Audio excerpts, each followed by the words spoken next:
En Esquivias se casó Miguel de Cervantes con Catalina de Palacios en 1584, en la iglesia parroquial de Santa María. La pareja vivió allí con un tío de doña Catalina, Alonso Quijada, aficionado a la lectura de libros de caballerías, que pudo servir de modelo a Cervantes para crear su personaje de Alonso Quijano.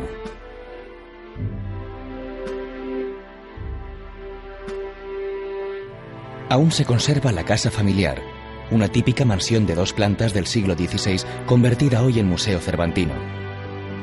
La vivienda alberga una magnífica colección de muebles y enseres de época y en ella se recrean algunos de los episodios más famosos de la novela.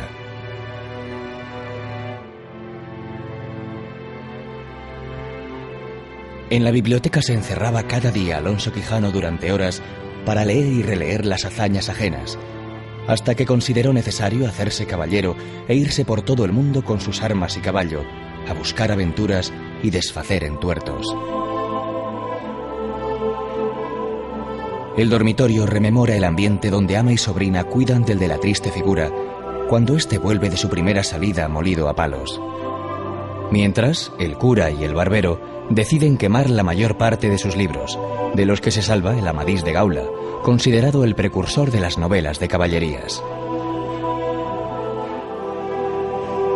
En Esquivias, una villa que se preciaba por sus vinos, encontró acomodo Cervantes en las tertulias, contando sus historias de la batalla de Lepanto.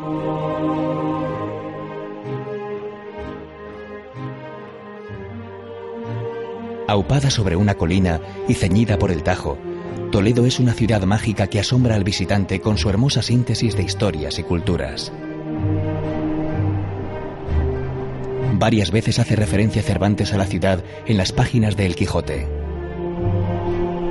De Toledo es el canónigo que traba conversación con el hidalgo cuando éste es enjaulado. La toledana plaza de Zocodover, antiguo zoco de ganado, es evocada por el galeote al que quiere redimir de su condena el caballero andante, dándole 20 ducados. Toledo es la ciudad de la difícil convivencia entre 3 culturas que dejaron cada una por separado su sello inconfundible. El legado árabe perdura en las mezquitas del Cristo de la Luz y de las Tornerías, de los siglos X y XI respectivamente. En la Puerta Vieja de Bisagra, en la de Alcántara y en la de Bab Mardón, así como en fragmentos del recinto amurallado. El mudéjar es el estilo predominante en Toledo. Palacios, arcos, monasterios, iglesias y conventos lo atestiguan. Símbolo de todos ellos es la Puerta del Sol, construida en el siglo XII, que se ha convertido en una de las imágenes más características de la ciudad. La cultura judía convivió durante 500 años con la musulmana y la cristiana. En medio del que fuera pujante barrio judío, se alzan 2 sinagogas mudéjares. Santa María la Blanca, del siglo XII, ofrece en su interior una blancura que hace honor a su nombre y contrasta de forma armoniosa con la delicada decoración de sus capiteles y muros.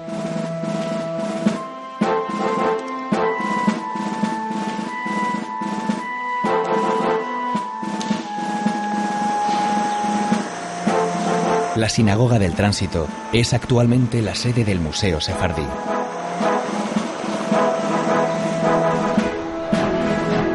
Toledo ha sido durante siglos ciudad de artesanos que han sabido, como ha sucedido en la arquitectura, integrar las técnicas de los diferentes pueblos y tradiciones. La catedral es un espléndido templo gótico construido sobre la mezquita mayor de Toledo. En sus inmediaciones debió de estar el mercado del Alcaná en época de Cervantes. En una de sus tiendas desarrolla el escritor uno de los episodios de su novela. Estando yo un día en la Alcaná de Toledo, dice haber encontrado un manuscrito con caracteres arábigos que contiene la historia de Don Quijote de la Mancha. Su autor es el historiador Cide Hamete Benengeli, un personaje ficticio al que Cervantes hace responsable de contar las aventuras del caballero de la triste figura.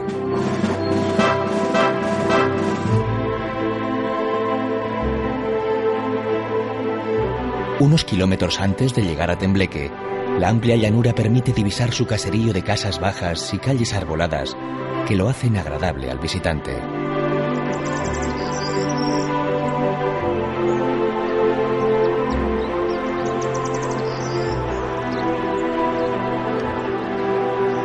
Es Sancho Panza, el fiel escudero, quien hace referencia a esta población al contar a los duques que en una ocasión fue a trabajar a esta villa.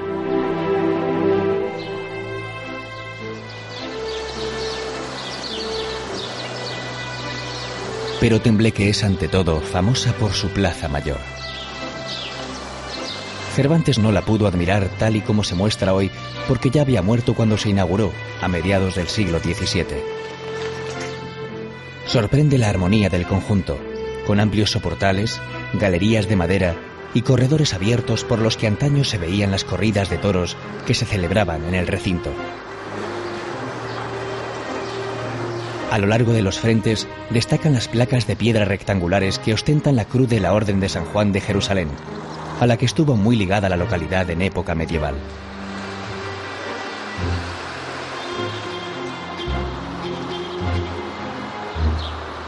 En los alrededores se pueden ver construcciones señoriales como el Palacio del siglo XVIII, conocido como Casa de las Torres, que conserva una elegante portada.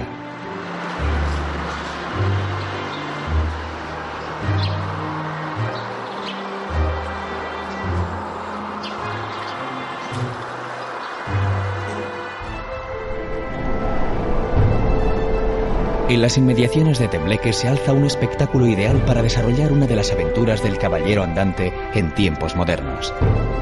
La silueta de los viejos molinos de viento se desdibuja poco a poco y aparecen sobre el horizonte, como un espejismo, las espigadas figuras de los generadores eólicos con sus altas aspas.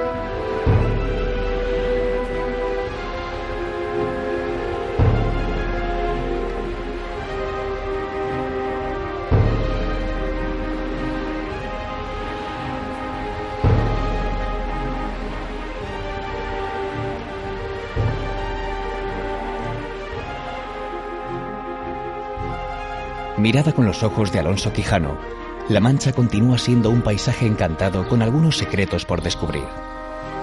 Para ello hay que hacer parada en Madridejos y visitar el molino del tío Genaro, cuya edad ronda los 400 años y que con toda su maquinaria intacta representa un sustancioso aperitivo de los molinos de viento que se verán más adelante.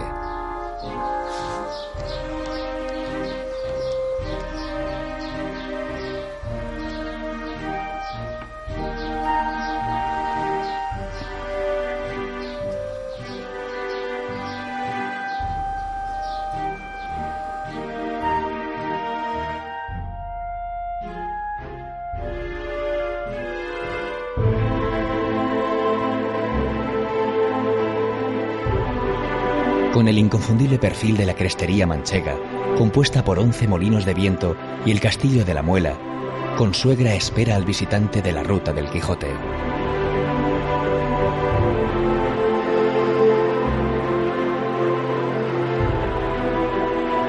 La mayoría de los molinos traídos a la zona por los flamencos en el siglo XV han sido reconstruidos fielmente.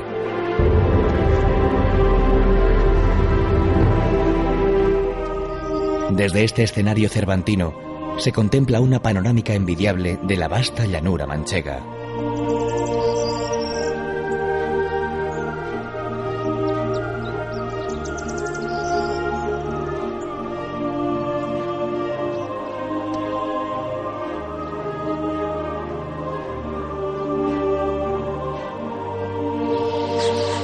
A los pies de los gigantes de viento está la villa de Consuegra, dividida en dos por el río Amarguillo.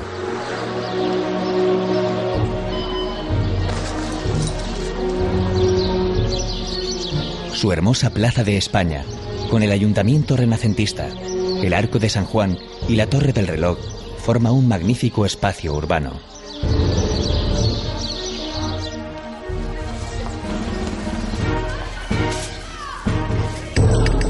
El último fin de semana de octubre, Consuegra celebra la fiesta de la Rosa del Azafrán, un cultivo de vital importancia para el desarrollo económico de la zona y una excusa perfecta para admirar el folclore manchego. Se organizan concursos de monda de la flor del azafrán y un certamen gastronómico de platos típicos de la localidad. También realizan la molienda de la paz. Y para este acontecimiento, el molino Sancho se viste con sus gruesas lonas que impulsan los enormes brazos para triturar el grano con su mecanismo original.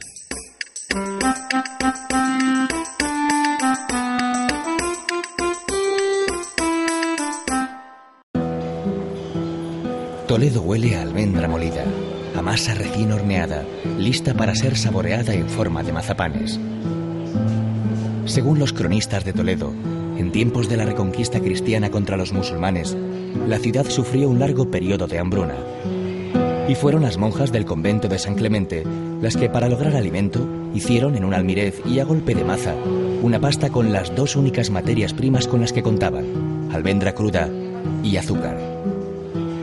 A esta masa cocida en el horno la denominaron pan de maza. Si es imprescindible cuando se visita Toledo paladear un sabroso mazapán, no lo es menos conocer una de las artesanías que han dado renombre a la ciudad: el damasquinado. Una técnica con la que se adornan platos, broches, alfileres y pulseras. Procedente de Damasco, el damasquinado fue introducido por los árabes en Toledo. Su técnica consiste en la incrustación de oro o plata en piezas de materiales menos nobles como hierro, bronce, acero o cobre.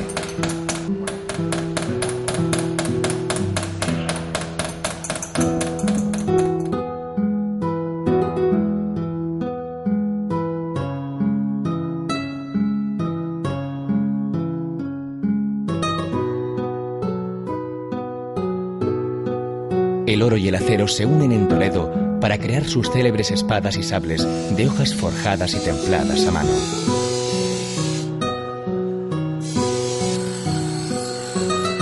Ya desde la época romana, el acero toledano era conocido, pero es en el siglo XVI cuando corre la fama de la firmeza y flexibilidad de sus armas blancas y la belleza de las empuñaduras hechas con diversas técnicas de grabado o damasquinado.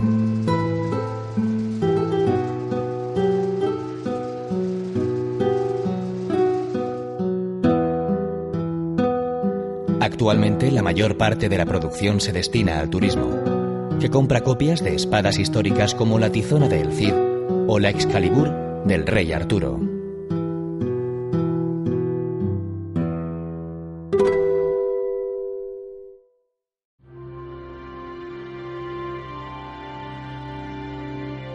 Todo en Puerto Lápice evoca al ingenioso hidalgo Don Quijote de la Mancha: los molinos, las ventas, la gastronomía cervantina. En esta localidad sitúa Cervantes el episodio en que es armado caballero Alonso Quijano, para luego partir en busca de las aventuras que dispusiese el azar.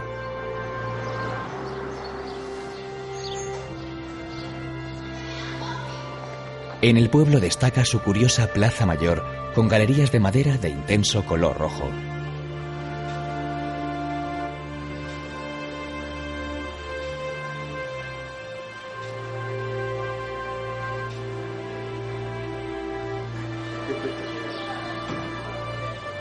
También se conserva la Venta de Don Quijote, construida en el siglo XVIII y que alberga actualmente una casa de comidas en la que se pueden degustar la sopa de ajo, las migas de pastor, los duelos y quebrantos o el guiso de las bodas de Camacho.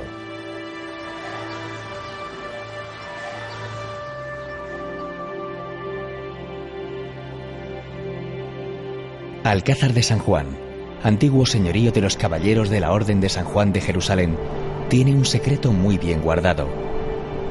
La ciudad le disputa a Alcalá de Henares su condición de ser el lugar donde nació Miguel de Cervantes. Aquí se conserva el sitio donde pudo estar la casa natal del Manco de Lepanto y una supuesta partida de nacimiento a nombre de Miguel de Cervantes Saavedra, que mantienen viva la polémica. El documento es propiedad de la iglesia de Santa María la Mayor del siglo XIII, realizada en estilo románico y barroco, con numerosas aportaciones de diversas épocas.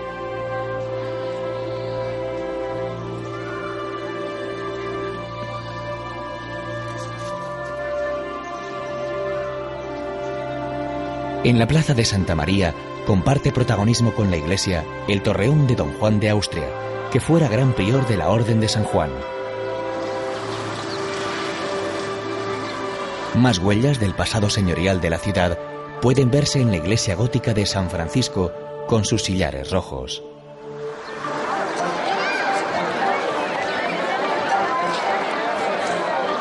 La Plaza de España, presidida por el Ayuntamiento, inaugurado en 1850, con su conjunto de casas y los monumentos a Don Quijote y Sancho Panza, es una arteria fundamental de esta ciudad moderna y vital. Alcázar de San Juan es un punto clave en la geografía manchega y cuenta con una animada vida cultural, con certámenes literarios, exposiciones y los cursos de la Universidad de Verano Alonso Quijano.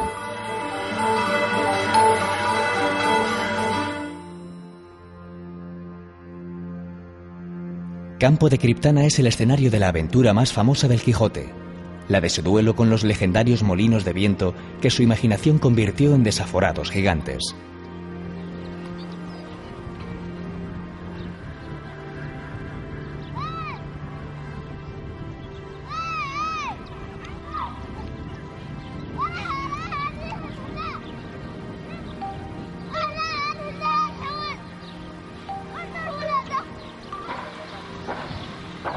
«¿Qué gigantes?», dijo Sancho Panza.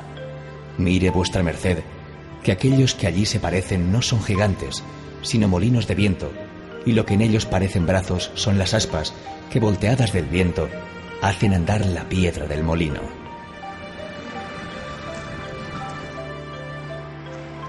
Hasta 34 molinos de viento se llegaron a contabilizar en el Cerro de la Paz, moviendo sus largos brazos, infatigablemente, en su tarea de transformar el grano en harina.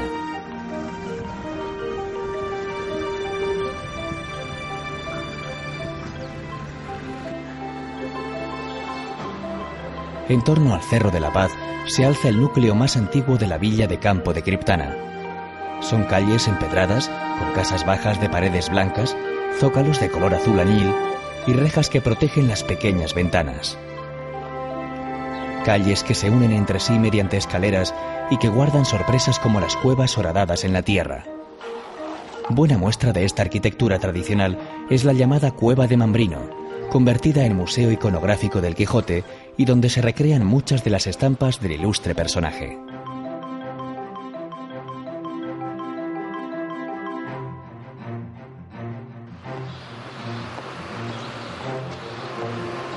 Otros espacios se perfilan en el horizonte de Campo de Criptana, como su Plaza Mayor, con la Iglesia de la Asunción, un templo moderno inaugurado en 1958.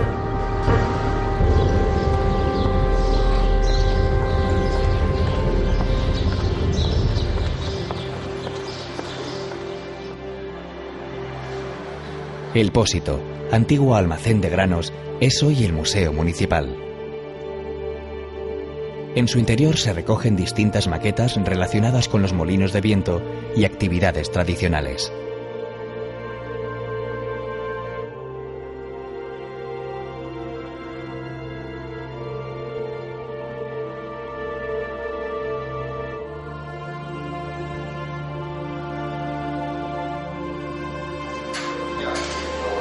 No hay que abandonar la localidad sin antes degustar algunas de sus pastas más renombradas, como los famosos cordiales, cuya receta guarda celosamente una familia de pasteleros, los rosquillos de mistela, las tortas de mosto o las magdalenas.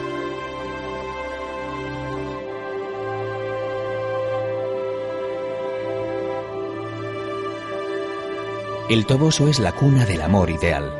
Don Quijote va al Toboso a buscar la bendición de la sin par Dulcinea para afrontar nuevos retos y ofrecerle sus hazañas. Porque ninguna cosa de esta vida hace más valientes a los caballeros andantes que verse favorecidos de sus damas. La Casa Museo de Dulcinea, junto al convento de las Clarisas, perteneció a doña Ana Martínez Zarco de Morales, que según se cree pudo inspirar a Cervantes el personaje de Aldonza Lorenzo. Es una casa de 2 plantas de labradores manchegos acomodados, con las habitaciones y el mobiliario típico del siglo XVI.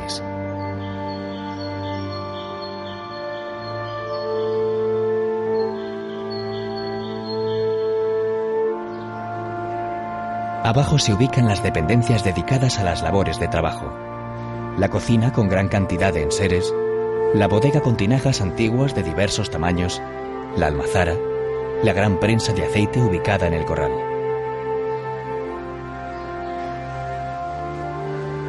En el piso de arriba están las estancias de los dueños, el despacho con su arca de caudales y un vargueño, la estancia de las mujeres y los dormitorios con una cama de nogal del siglo XVII.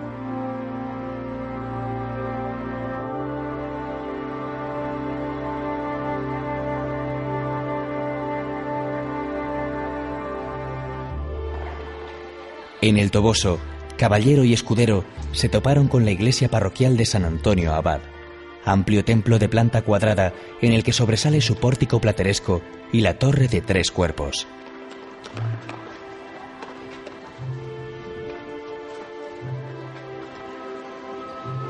A un costado de la iglesia se encuentra un gran caserón que alberga el centro cervantino. El museo conserva gran cantidad de ediciones del Quijote publicadas en todas las lenguas imaginables. Muchas veces habla Cervantes en su obra sobre el queso de la Mancha, como cuando Teresa Panza le regala al paje que le llevaba las cartas de su marido, Sancho, un queso, por ser muy bueno, que se aventajaba a los de Tronchón. Elaborado con la leche extraída de las ovejas, el denominado queso manchego, en sus variedades curado y semicurado, es un sabroso aperitivo que sabe a más si se combina con otros 2 productos de esta tierra, el pan candeal y el vino.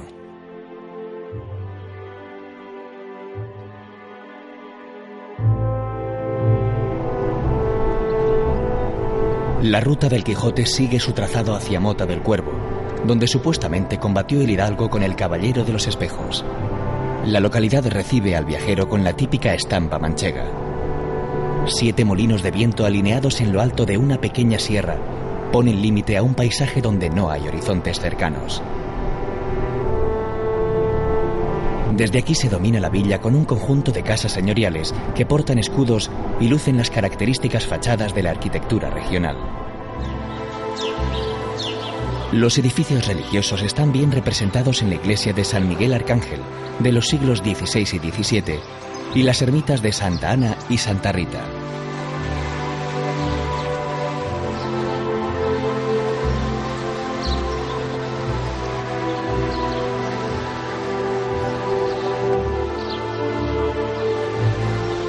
En Mota del Cuervo es tradicional la fabricación artesana de cántaros y otros utensilios de alfarería con una singularidad. Antaño el oficio era solamente practicado por las mujeres. Conocidas como las cantareras, las mujeres desarrollaron un oficio que en su día fue un medio de vida para el barrio mudéjar, también llamado de las cantarerías. Hoy solo unos pocos se encargan de que no muera.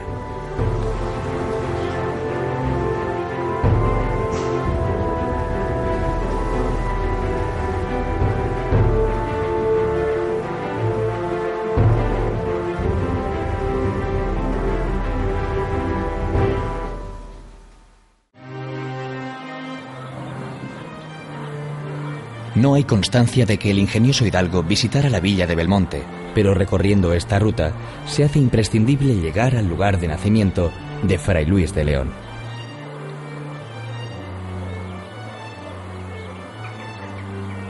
Sobre el cerro de San Cristóbal, dominando toda la comarca, se alza majestuoso el castillo de Belmonte. Mezcla de lujoso palacio y recia fortaleza, el recinto fue levantado en el siglo XV por don Juan de Fernández Pacheco, marqués de Villena.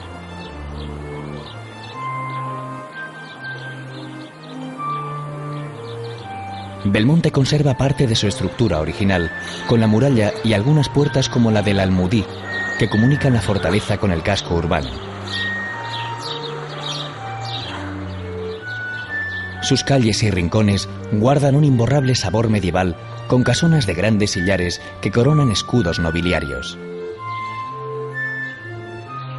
En contraste está la plaza de Enrique Fernández, un antiguo recinto del mercado que muestra un buen conjunto de arquitectura popular. El edificio más representativo de la villa es la Colegiata de San Bartolomé, del siglo XV, en la que sobresalen dos espléndidas portadas, una gótica y otra gótico-renacentista.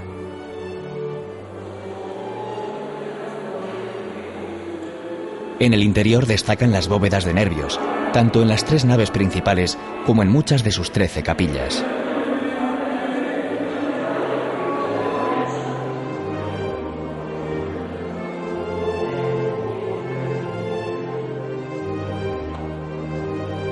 La sillería del coro es obra de Enrique Egas y está labrada en madera de nogal con historias bíblicas.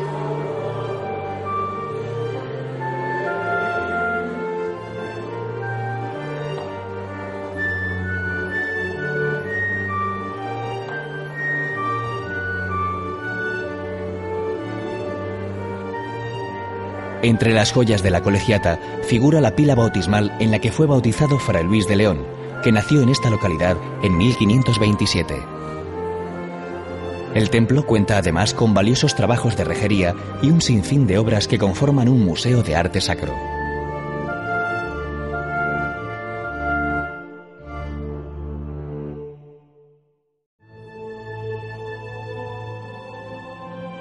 En los alrededores de San Clemente se encuentra el santuario de la Virgen de Rus, que es invocada por Sancho Panza cuando profiere su famoso voto a Rus en la aventura de Maese Pedro y el retablo de Melisendra. San Clemente, villa señorial y elegante, fue durante años el centro administrativo de toda la Mancha conquense.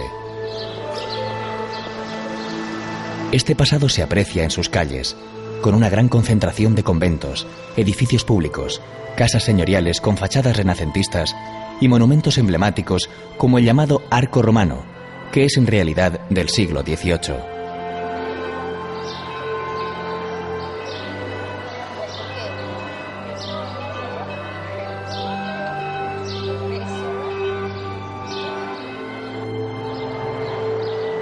El elemento central es la Plaza Mayor, dominada por la presencia del Ayuntamiento, edificio de estilo renacentista que se atribuye a Andrés de Vandelvira.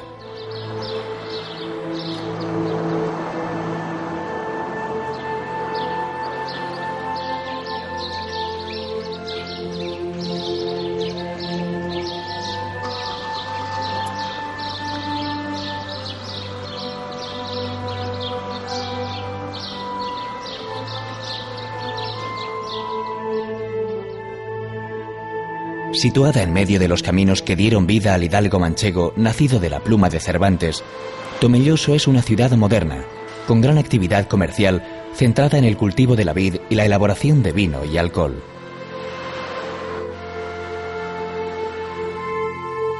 El subsuelo de la villa cobija una gran colección de cuevas, se habla de unas 4000, que servían de bodegas para elaborar y almacenar el vino.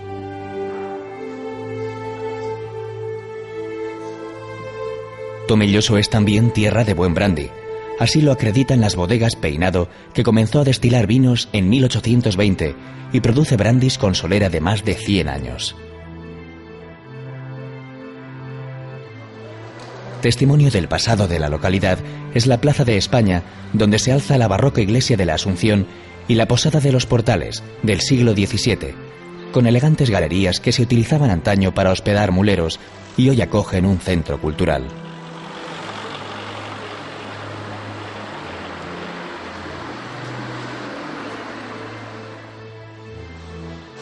En el Museo del Carro y los aperos de labranza se enseñan los diversos medios de transporte en el campo y los útiles empleados en las labores agrícolas. Aunque lo más llamativo sea, quizá, entrar en el impresionante bombo, esa especie de choza abovedada hecha con lajas de piedra sin argamasa que utilizaban labriegos y pastores para guarecerse con sus animales.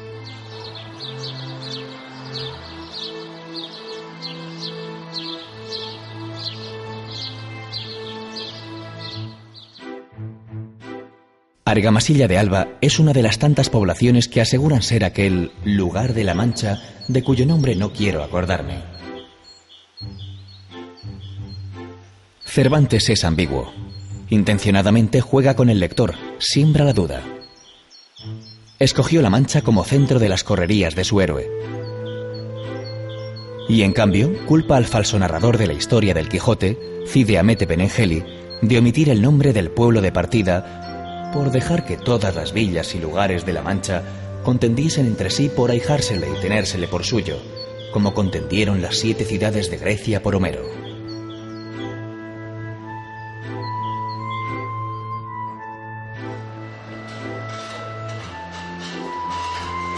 En Argamasilla de Alba, todo recuerda al caballero de la triste figura.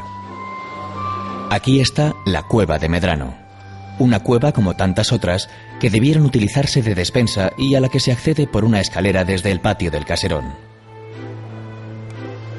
Según la tradición, aquí estuvo preso Miguel de Cervantes y aseguran que entre estas paredes concibió y comenzó a redactar su Quijote.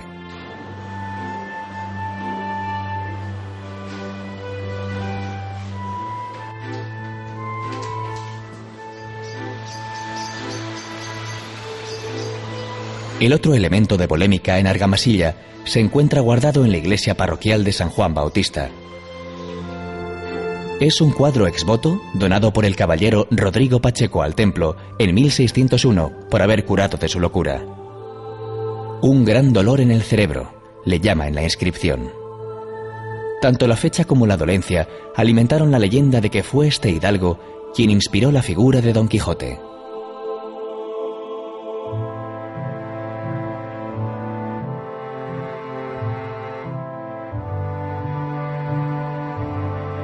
Casi todos los caminos conducen a Ciudad Real, villa que fundara en 1255 Alfonso X el Sabio en medio de la llanura para contrarrestar el poder que tenía en la zona la Orden de Calatrava.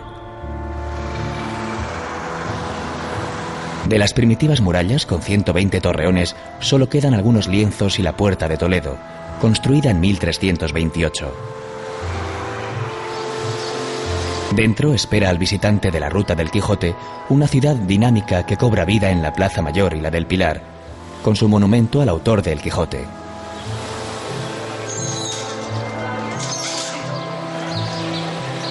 Cervantes, buen conocedor de los productos de la zona, pone en boca de Sancho Panza una alabanza al vino que se produce en los alrededores de Ciudad Real, que le ofrece el escudero del Caballero del Bosque.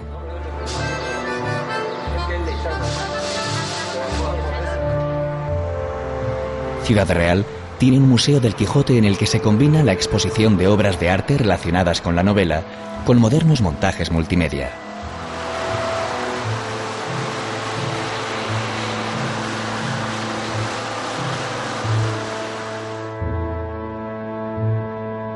Almagro, la que fuera antaño cabecera de la poderosa Orden de Calatrava, sigue conservando todo su sabor en forma de nobles casonas, calles amplias y bien trazadas y monumentos de interés.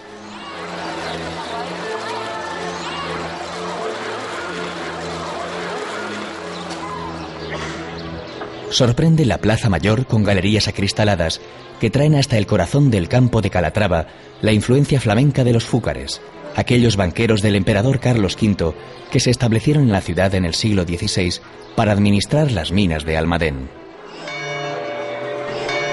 A ellas se abren mesones y bares donde degustar las famosas berenjenas de Almagro, aliñadas o rellenas con pasta de pimiento y atravesadas con palos de hinojo. Y los platos inspirados en la gastronomía cervantina, como las pelotas de Don Quijote, los antojos de Sancho y los caprichos de Dulcinea.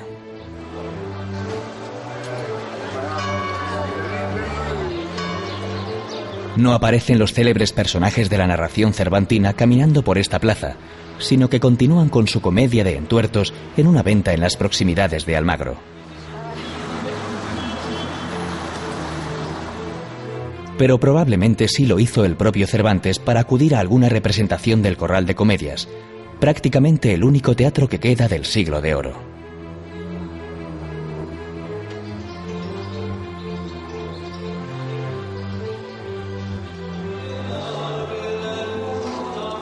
Hoy, cada mes de julio, se convierte en el escenario de unas sólidas jornadas de teatro clásico que vienen a devolverle a la villa parte de su pasado esplendor. Cuando usted se vale de él, no será rata. Siempre, siempre,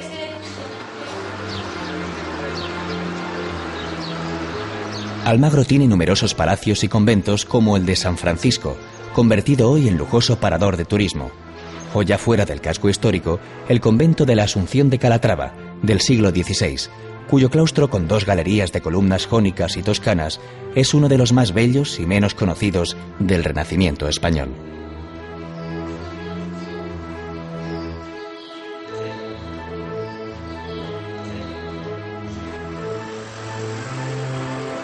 En las calles de Almagro se escucha como música de fondo el dulce repiquetear de los bolillos.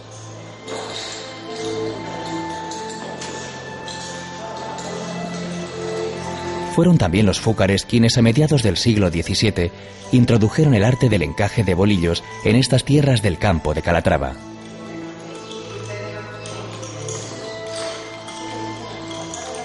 En 1766, 2 vecinos de Madrid, Rita Lamberg y Manuel Fernández, establecieron una fábrica para hacer encajes de hilo y seda, enseñando el oficio a un buen número de mujeres y niñas que copiaban los diseños originarios de Flandes. Así fue tomando cuerpo una espléndida tradición artesana que en tiempo llegó a constituirse en base importante para las economías domésticas de la zona.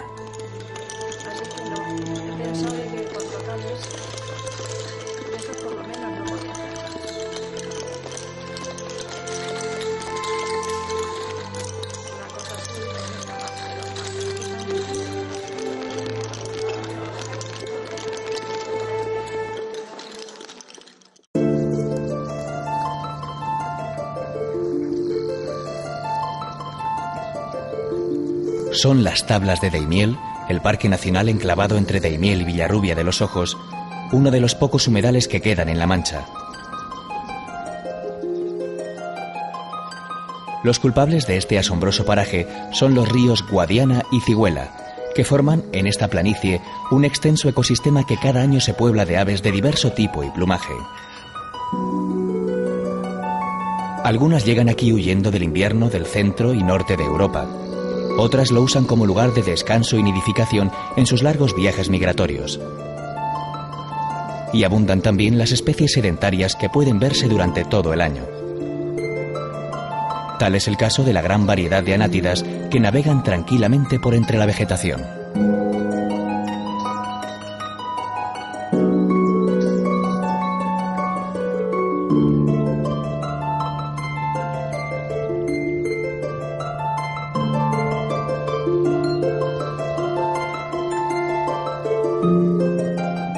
Los recorridos para visitar el parque prometen la expectación por descubrir entre la vegetación el juego de las aves.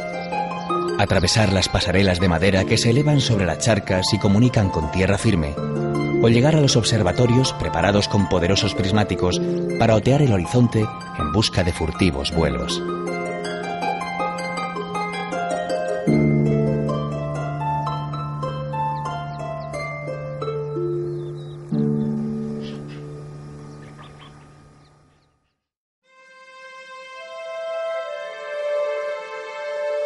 Valdepeñas se enclava en la amplia vega del río Jabalón, en el corazón de la llanura manchega, donde muchos ubican la aventura de Don Quijote y Sancho Panza con los encamisados.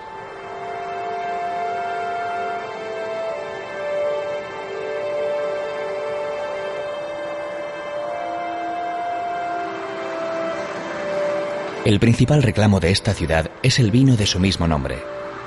Así lo atestiguan las tinajas de barro que franquean la entrada a la localidad, con gran cantidad de bodegas que prometen al visitante una didáctica y lúdica inmersión en la cultura del vino y los secretos de la enología. Ya desde el siglo XVI, el vino de Valdepeñas era apreciado en la corte madrileña. A finales del siglo XIX, el ferrocarril llevaba a Madrid diariamente más de 20 vagones cargados de vino, y desde 1932 fue reconocida la denominación de origen Valdepeñas. Septiembre es una buena fecha para visitar esta localidad, cuando celebran las fiestas del vino. Aunque durante todo el año mantiene la animación en las numerosas tabernas y bares con sus típicos toneles de madera en las puertas para el tapeo de migas, pipirrana, excelentes quesos y la degustación de sus caldos. Muchos abren sus puertas bajo los soportales de la Plaza de España, con edificios pintados de blanco y añil.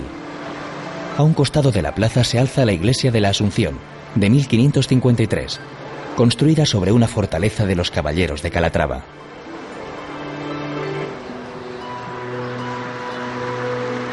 Como no podía ser de otro modo, Valdepeñas cuenta con un molino, el de Gregorio Prieto, que según la leyenda es el más grande del mundo. Y un museo de los molinos, donde se muestran maquetas y dibujos de molinos de diferentes países.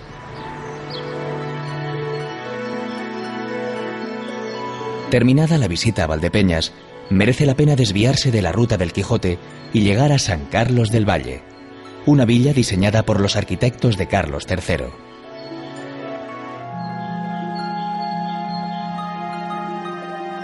Posee una espléndida plaza mayor con galerías de madera, rematada con su iglesia parroquial de 4 torres.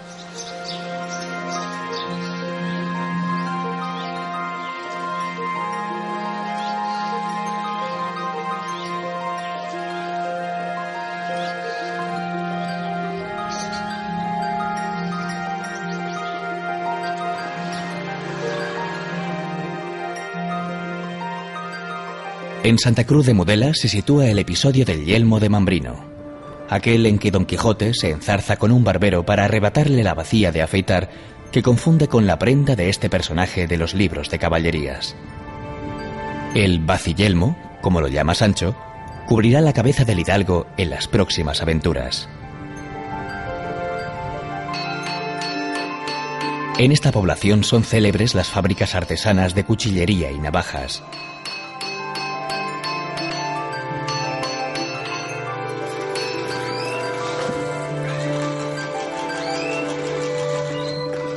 Elaboradas de acero al carbono y afiladas con paciencia y buen oficio, lucen magníficos grabados en los que aparece en más de una ocasión la figura del ingenioso hidalgo.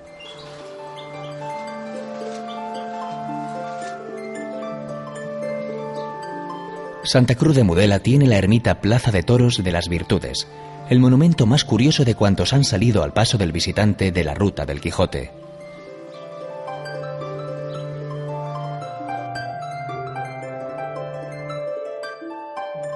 El santuario es del siglo XIV, con retablo y artesonado mudéjar del siglo XVII.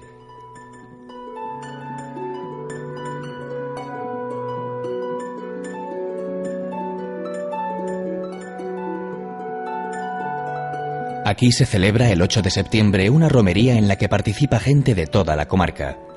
Por la tarde, los romeros acuden a los toros en esta plaza cuadrada que data de 1645, lo que la convierte en una de las más antiguas de España.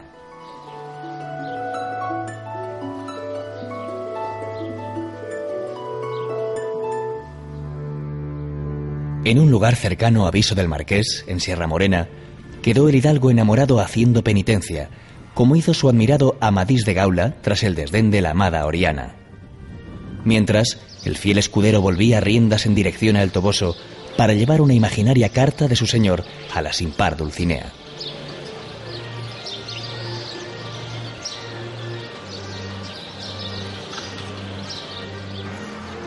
Seguir los pasos de estos dos personajes es la excusa perfecta para descubrir una de las joyas ocultas de la Mancha.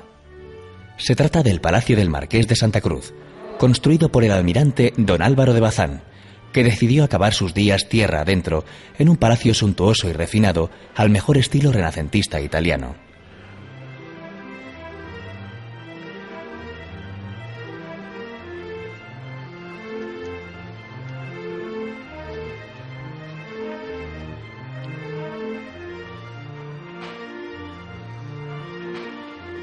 Sorprendentemente, el edificio alberga hoy el Archivo Museo de la Marina de Guerra, continuando la labor de su fundador.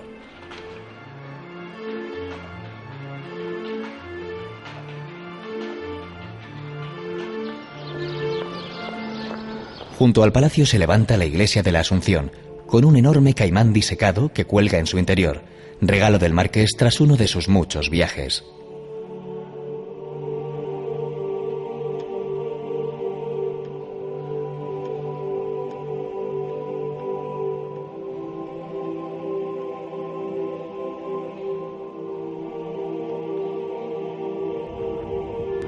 camino de la próxima población de la Ruta del Quijote, se pasa por Torre de Juan Abad, de donde fue señor Francisco de Quevedo y en cuyo término levantaron los templarios una iglesia dedicada a la Virgen de la Vega.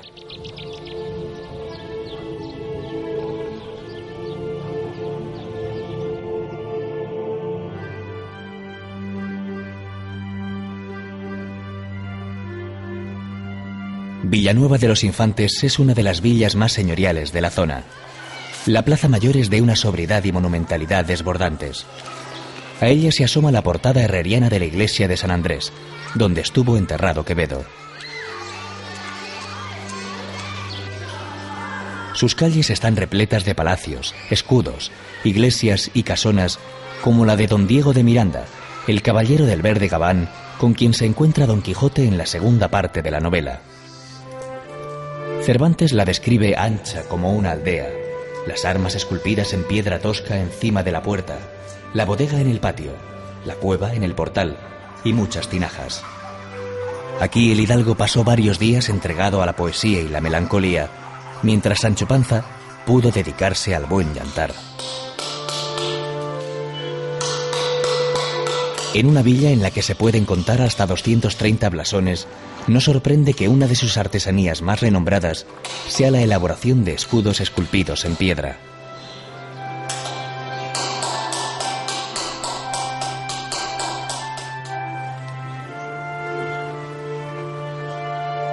Los textiles también tienen tradición, en particular las tiras de esparto trenzadas en varios ramales y cosidas para confeccionar petacas, esteras y sombreros.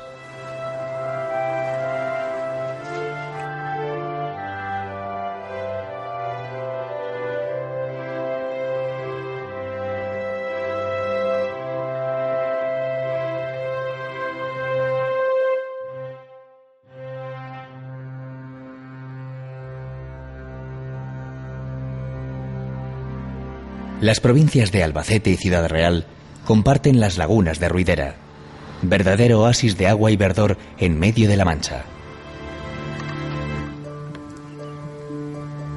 Están formadas por 15 lagunas encadenadas unas a otras formando cascadas y remansos.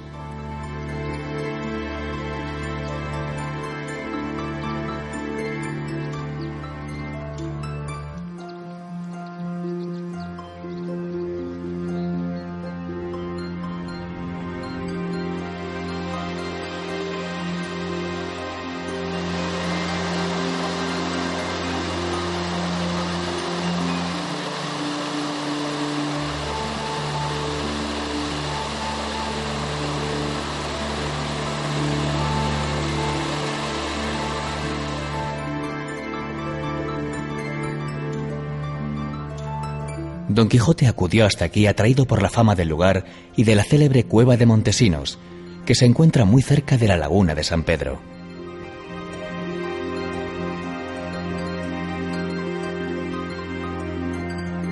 Y a la noche se albergaron en una pequeña aldea, a donde el primo dijo a Don Quijote que desde allí a la cueva de Montesinos no había más de 2 leguas y que si llevaba determinado entrar en ella, era menester proveerse de sogas para atarse y descolgarse en su profundidad.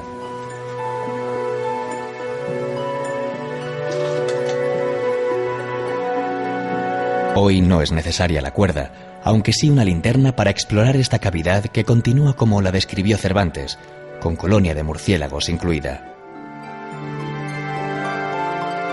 En su interior, Don Quijote se sumerge en el sueño y tiene fantásticas visiones con personajes hechizados por el mago Merlín, un palacio de cristal y la tumba del caballero Durandarte. Después de esta experiencia en la mágica cueva, el caballero de la triste figura abandona la Mancha y parte camino de Zaragoza.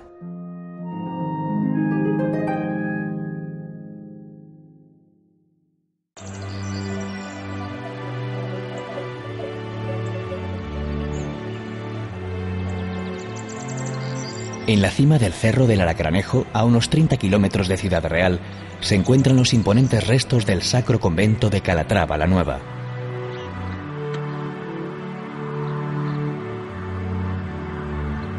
Las labores de reconstrucción, sobre todo en el interior de la iglesia, permiten forjarse una idea de la grandeza de su pasado.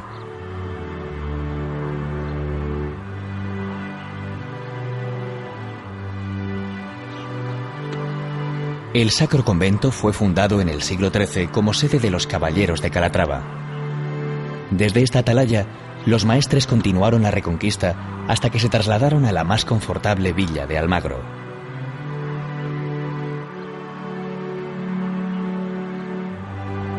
La portada principal está presidida por un rosetón gótico que ha quedado ya como símbolo calatravo.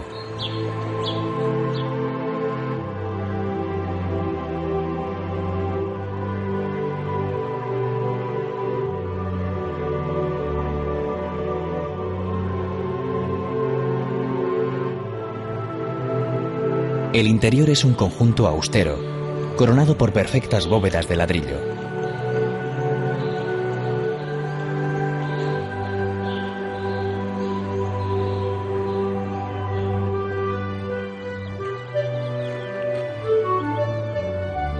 También se mantienen en pie los restos del convento, desde cuyas celdas la vista abarca un paisaje infinito.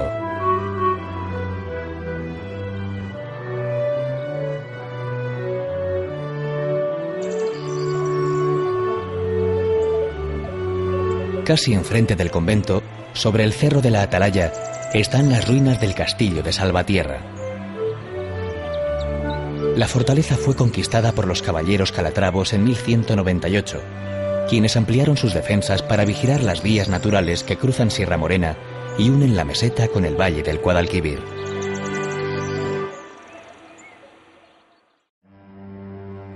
Infatigable, el ingenioso hidalgo continúa su andadura. Ahora tiene un destino, como se anunció en la primera parte de la novela. Se dirige a Zaragoza, donde se celebran unas solemnísimas justas. En tierras de Aragón, los personajes son recibidos por unos duques que ponen a su disposición un palacio con una auténtica corte, aunque solo sea para reírse de ellos. Según afirman los estudiosos, los duques son los de Villahermosa, con su palacio renacentista de Pedrola, donde se cree estuvo Cervantes hospedado una temporada.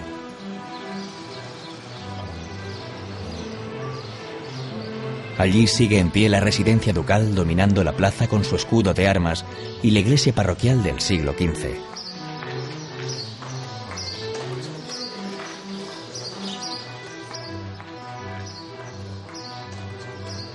Los nobles llegan incluso a hacerle creer a Sancho que le conceden el gobierno de una ínsula. La famosa ínsula Barataria no es otra que la villa zaragozana de Alcalá de Ebro, una de las numerosas islas fluviales que el río ha ido tejiendo a su paso. Mirad, amigo Sancho, respondió el duque, lo que puedo daros doy, que es una ínsula hecha y derecha, redonda y bien proporcionada, y sobremanera fértil y abundosa.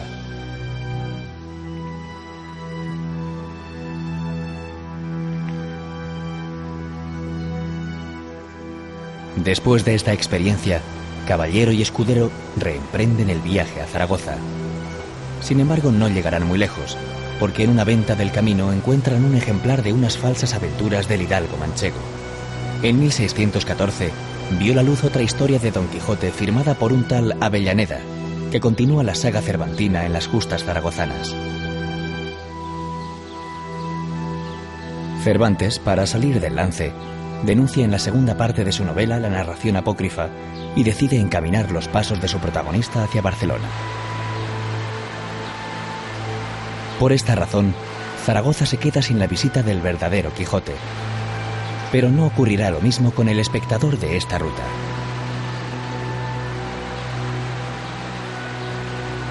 Asentada a orillas del río Ebro, Zaragoza es una ciudad moderna con más de 2000 años de historia. Fundada por los íberos bajo el nombre de Salduba, sería más tarde la romana César Augusta, y tras la conquista árabe se convertiría en la próspera Saracosta.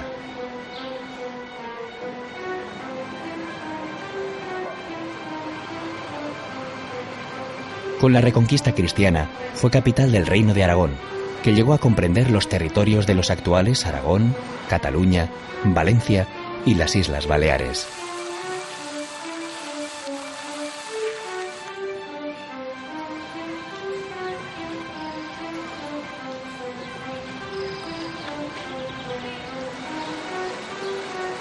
Su casco antiguo esconde la mayor parte de este pasado. En la Plaza del Pilar se reúnen sus edificios más representativos. La catedral gótica, la Seo, fue construida en el siglo XIV sobre un antiguo templo romano.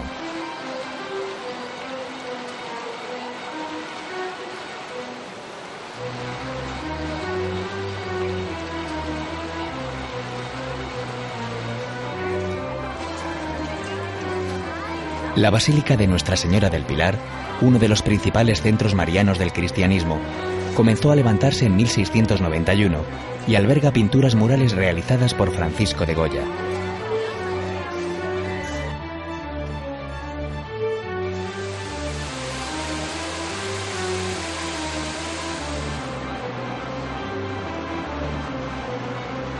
La Lonja es uno de los monumentos más bellos de la ciudad, junto con el Palacio de la Aljafería, uno de los mejores ejemplos del arte musulmán fuera de Andalucía, convertido hoy en la sede de las Cortes de Aragón y de la Diputación.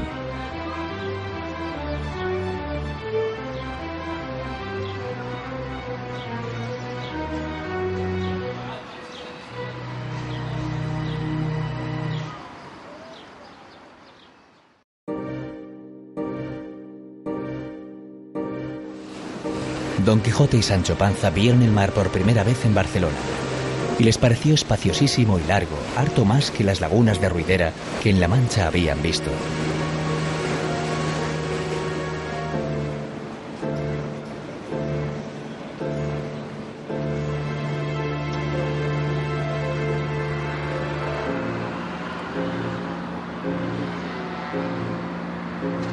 Llegaron a la villa la víspera de San Juan y una multitud festiva y ruidosa les salió al encuentro, con chirimías, atabales y ruido de cascabeles, como si de un recibimiento real se tratase. Descubren una urbe dinámica y bulliciosa, la única que visitan los personajes.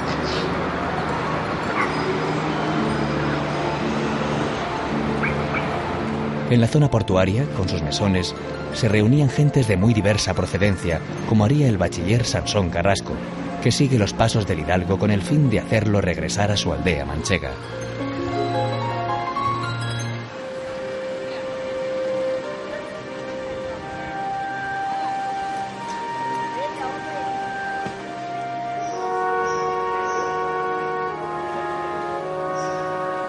En el barrio gótico está el corazón de la Barcelona antigua, una ciudad medieval construida sobre los cimientos romanos.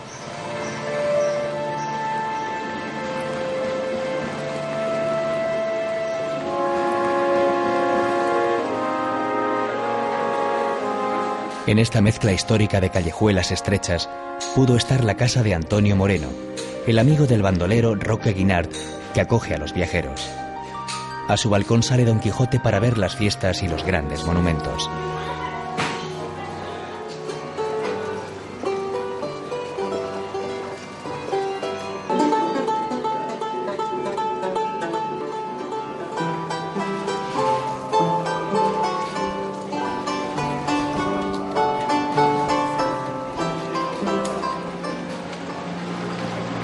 La plaça de Sant Jaume era el ágora romana, el lugar donde a través de los siglos ha residido el poder de la ciudad.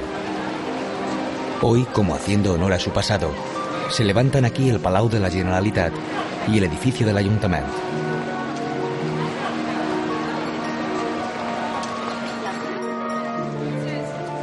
Muy cerca, en el Carrer del Call, en el antiguo barrio judío, sitúan los estudiosos la imprenta de Curmellas que visita el caballero andante.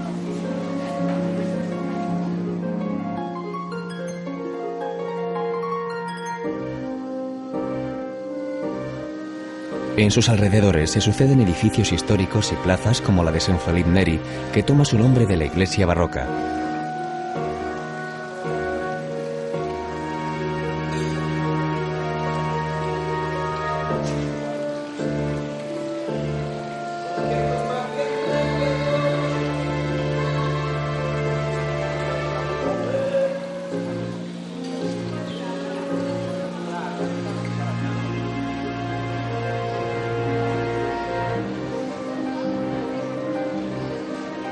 La catedral de los siglos XIII y XIV es un magnífico exponente del gótico catalán.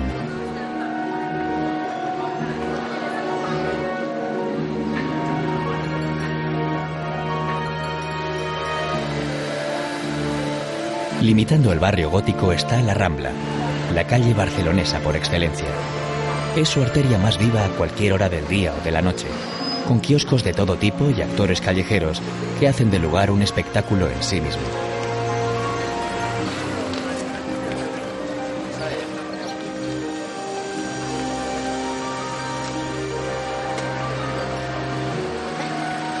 El Mercat de la Boqueria es célebre tanto por la belleza del edificio como por la calidad y presentación de sus productos.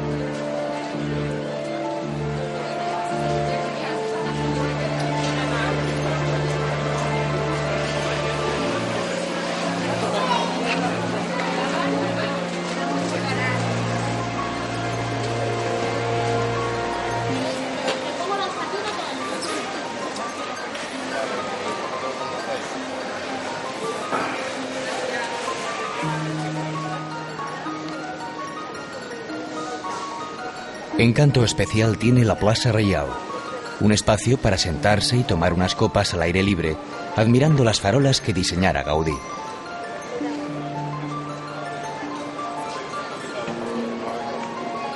Próximo está el número 2 del Paseo de Colón, donde, según una leyenda urbana, vivió Miguel de Cervantes.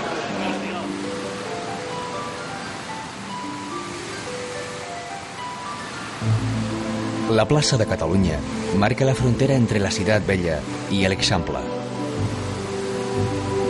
Es la plaza más emblemática, donde decenas de turistas dan rienda suelta al ritual de dar de comer a las palomas.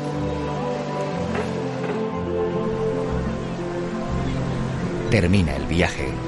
En la playa de Barcelona, Sansón Carrasco, disfrazado de caballero de la Blanca Luna, derrota al de la triste figura y le obliga a dejar la caballería andante. Don Quijote, vencido, acaba como el héroe que siempre soñó, reivindicando la hermosura de su Dulcinea. Volverá a La Mancha Alonso Quijano el Cuerdo, y todavía tendrá palabras para consolar a su fiel escudero. El viaje ha valido la pena porque, ¿acaso es tiempo mal gastado el que se gasta en vagar por el mundo?